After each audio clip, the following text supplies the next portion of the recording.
Danes smo v Kopru, pridi z nami.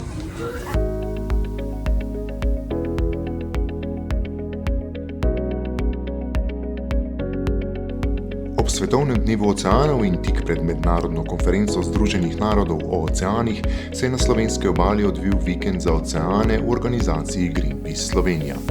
Z zvočno instalacijo, simboličnim napihljivim kitom in čistilno akcijo smo opozarjali na vse večjo grožnjo globokomorskega rudarjenja in hkrati pozdravili odločitev Vlade Republike Slovenije, da uradno podpira moratorij na to nevarno industrijo.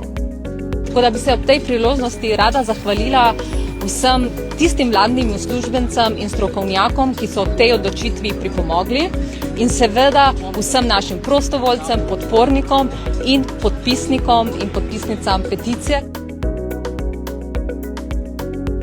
Vikend akciji pa se je svojo zvočno kupolo pridružilo tudi kulturno-izobraževalno društvo Pina iz Kopra.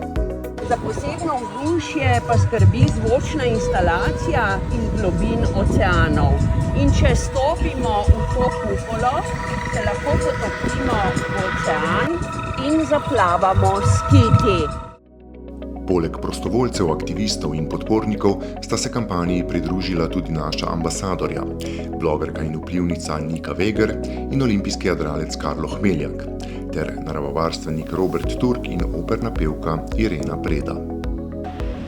Peticijo sem podpisal zato, ker je res mi vzelo morda 30 sekund časa in na ta način je po mojem se z lahkoto pridružiš eni veliki stvari, na katero si lahko ponosen. Zelo sem bila presenečena nad pozitivnim odzivom, ker ko rečeš globokomorsko rudarjenje, pravzaprav nihče ne ve, kaj to je. Si predstavljamo čistilno napravo, ki bi nadomestila recimo to, kar morje počne, jaz mislim, da ne. In tako smo se tudi mi, drugi dan vikenda za oceane, odpravili na čiščenje obale od Izole do Strunjana. Poleg prostovoljcev, aktivistov, posameznikov in posameznic so se nam pri čistilni akciji pridružili tudi člani veslaškega kluba Piran in skupaj smo za seboj pustili čistejšo obalo.